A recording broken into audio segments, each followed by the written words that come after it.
இந்த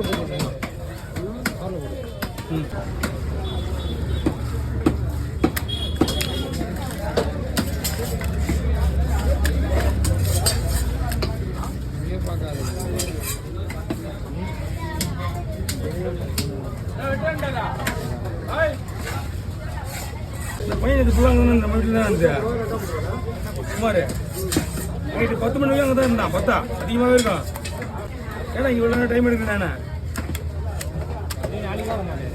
நாளைக்கு வர மாட்டான். செலவு ஊர்பட செலவு இருக்குது. எப்படி மெயின்டைன் பண்ணுறேன்னு தெரியலப்பா.